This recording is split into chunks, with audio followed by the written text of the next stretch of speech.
sur l'intelligence.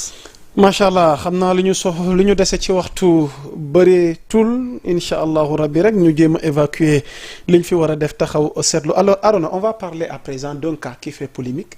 Depuis le matin le cas concerne donc la ministre wala le ministre donc de la pêche et de l'économie maritime ñu koy wax Soxna Amy Mara. tuuti ba mu mënee may sur illustration nga may ma naataalam photom ministre Amy Mara, ministre des pêches et de l'économie maritime mu mel ni dafa demoon Touba ci wàccaay màggal gi bi mu jëlee kaddu ci version française bi ba certains parlent de vidéo tronquée wala yi nga xamante ni dañ ko monté waaye ci vidéo bi nga xamante ni moo waral polémique bi kaddu yi mu yëkkati ci kàllaamay nasaraan bëri na ay faute bëri na li nga xamante ni nii vraiment mën nañ ko ci reprocher ba loolu tax na Arona débat juddu ci toile bi enflammé wu certains jusqu'à présent mënuñu comprendre que ni am ministre gu am dayo gii cim réew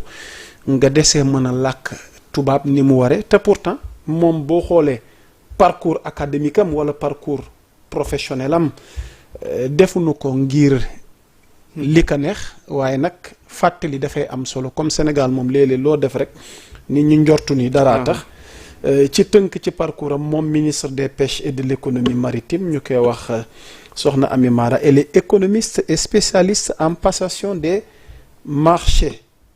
gis naa ñetti master 2 am ci cursusam. master 2 en finance et marché des capitaux à l'IFAS UCAD. master 2 en audit et contrôle de gestion à la FASEG UCAD. master 2 en management et régulation des marchés publics. ba pare fi mu ne nii elle est doctorante en gestion de projet avec des travaux portant sur le partenariat public-privé comme mode alternatif de financement des infrastructures au Sénégal. bëri na nag parcours professionnel am fi mu jot a jaar ba keroog le 1er juin 2026 fi ñu koy tabbee def ko ministre des pêches et de l'économie maritime ci gouvernement Ahmadou Al Amin Lo mi nga xamante ni moom moo wuutu Soxna Fatou Diouf. Arona donc place au décryptage tey taxaw seetlu bi ci moom la jëm Soxna Amy Mara. waaw su ma juumul bi mooy deuxième fois ci 2 fois yu ñu am ministre de la pêche ki ci njëkkoon moom la Sonko doon wax madame waxal olof. Assemblée nationale. je pense que moo waxoon le pirogue après ni la pirogue ni waat le pirogue la pirogue Sonko ni ko madame waxal olof ci Assemblée nationale bi donc le problème mi ngi bëgg a nekk ak waa pêche.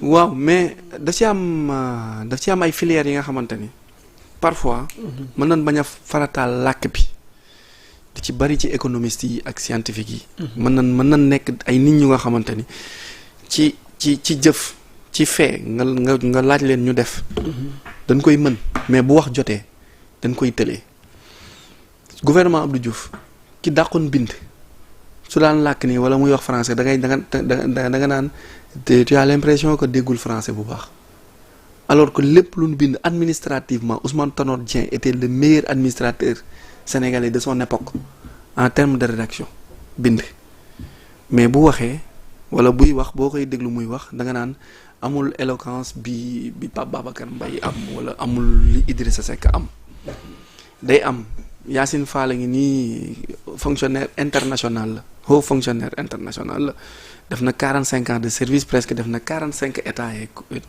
et autres de 89 à 2016 elle a bougé de 79 à 2016 elle a travaillé presque partout nekk professeur de maths dans les universités de Washington te Yacine bu waxee yaa Moussa Yacine bu waxee nga tiit Yacine bu waxee doo xam ndax olof lay wax wala français wala anglais est-ce que du lépp lay boole parfois nga gis ko nga xamante ne da lay lakkal tubaab bu jub xooj mais en termes de réalisation en termes de fait en termes de jëf du la jox li nga soxla parfois nga gis ko nga xamante ni déggum nasaraanam des na benn Serigne Mboup la wala benn Youssou Ndour la wala benn Sadio Mané la mun ñu la waxal ñaari baat ñetti baat yu yegg te pourtant en termes de réalisation ci jëf li ñuy génnee day bari danoo taamu comme ci administration la nekk lii bu doon jamonoy Senghor la da koy dàq bu doon jamonoy Abdou Diouf la aussi dañ koy dàq parce que ñoom académiciens mais est-ce que du lapsus non parce que gëmuma ne certaines la personnes. track dañuy am track bi moo ko poussé à ce que parce que elle n'est pas la seule. Oui. Il y a beaucoup de personnalités sénégalaises. tudd yu nga nga ci xamante ni léegi woy Yacine ki et mu autres. wuutu. donc boo leen mën nañ ci citer ñu bëri. ñu bari boo leen am na ñoo xamante ne côté boo leen syntaxe dëkkee côté orthographe. soo leen dëkkee micro surtout boo leen dëkkee micro. lépp lu ñu xamoon da leen di réer. mais bu doon jamonoy Senghor la da koy dàq. Senghor ci saa si la koy dàq. ci saa si parce que moom académicien la universitaire la li mu gëm mooy français bi da nga koy làkk ci làkkin bi gën a sell gën a jub pour nga mën a soog a wuyu titre ministre wala député bi nga doon. mënoo ko amoo fa sa place. donc bu dee Abdoulaye Wade la amul problème boobu Abdoulaye Wade mooy moom. bu il était à l'aise. moom bu kaana bi la waaw moom nommé na fi sax ay ministres yu amul diplôme yu jàngul. waaw. yu mënul sax lire wala mën bind seen tur moom amul problème. moom nekkul ci li nga xam li nga mën quoi déedéet moom ci li nga mën nekkul ci li nga xam. waaw donc yow defal. donc ku ne ak ni ngay aborder sa pouvoir ku ne ak ni ngay gisee ku ne ak ñi ngi koy gisee mais yii yëpp daf ñuy pousser waat à ce que ñu xam ni. aliénation ak acculturation moo ñu sonal sunu sous-développement. ci colonisation bi la. donc il va falloir que ñu def benn révolution culturelle boobu noonu mooy pousser nit ñi sax à ce que ñu xam ni nga ni le papa wala la papa man sax mënuma ko wax ba la papa wala le maman wala nous sommes fin warul mën a tax ñu ni yow non la maman nga waroon wax le papa nga waroon wax donc lu tax nga wax ay nous sommes fin c'est parce que xamoo dara tekki woo dara parce que làkk bi ngay utiliser pour wax ak nit ki du loo nàmp du loo moom. mais on parfois était à l'école. waaw mais pas la langue. mais pas dans notre école.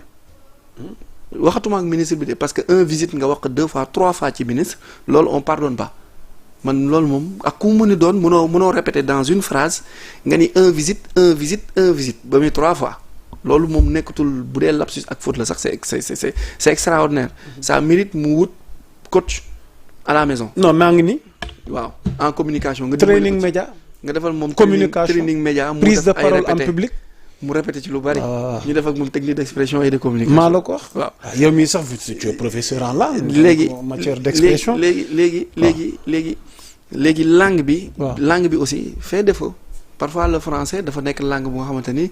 dafa compliqué manier làkku jàmbur la. du sa làkk. ba pare yow gi mi koy làkk déggoo olof parce que ki la gën a dégg olof moo la gën a dégg français. te ki la gën a dégg français bu meree du làkk olof. savoir bien communiquer arme la de. waaw arme la aussi donc loolu mooy chance ñoom Idriss Seck ak ñu bari ñu nga xamante ni. mën nañ sax bañ a xam liñ mën ndax li ñuy wax. en tout cas yii yëpp c'est des choses yu nga xamante ni. en tout cas. bu génnaatee ministre bi prochaine sortem bu mu. non je pense que ni xëy na li ko dal tey ci nattu ci wàllu expression ay rëcc-rëcc am. ci wàllu syntaxe wàllu orthographe xëy na dina doon ci moom leçon ngir ëllëg waaye tamit Sénégal man jàpp naa ni nañ ko encourager. donc fii du la encourager am na parcours boo xamante ni macha allah ci njàngam ak ci jaar-jaaram. parcours bi macha allah waaye nag tamit du tee nag bu yii xewee tam ñu def ci taxaw sax ngir ëllëg waaye en tout cas daal am na suñuy encouragement. ndax jigéen ju mën góor la jàmbaar la. wax dëgg fa yàlla fa mu ne tey. du defee ëpp njàng wala raw fi tax mu ne fa n'est-ce pas donc bëri nañu ko ëpp parcours foofu ëpp ko njàng te neewuñu fa te surtout ci jigéen kon njàmbaar googu tamit nañ ko bàyyiloo xel bañ a kokkali rek te bëri nañu ne ci réseau bi na ma yàlla bal maag ñu ma yem ñoo gën a nul Ismaïla Yacine te ñu ngi xas soxna si te bu subaa ñoom ñooy répéter les mêmes fautes et les mêmes erreurs. alors donc waaw mu nekkoon taxaw moom kay na muñ rek te xam ne moom ku fi lekkoon sax ku ne di nga jaar. tey la tuuram chez le coiffeur ku ne di nga jaar. ku ne di nga jaar donc nañuy bàyyi xel sunu bopp rek wax yomb na. waaw donc waaye léeg-léeg tamit lu xam-xam gi bëri ak tolluwaay bu bëri léeg-léeg di nafaraat téeréer yi. da ciy bokk waaw nañuy nafar téeréer yi de nañuy nafar téeréer yi ah yéen ñu ne ci commentaire yi. waaw nañuy nafaraat téeréer yi di relire fi mu ne nii fan yi maa ngi dellu ci cours grammaire ak orthographie conjugaison yooyu noonu. waaw saa làkk daa métti de surtout làkk bu ñu moom. ay subjonctif ak conditionnel. Arona bul sori.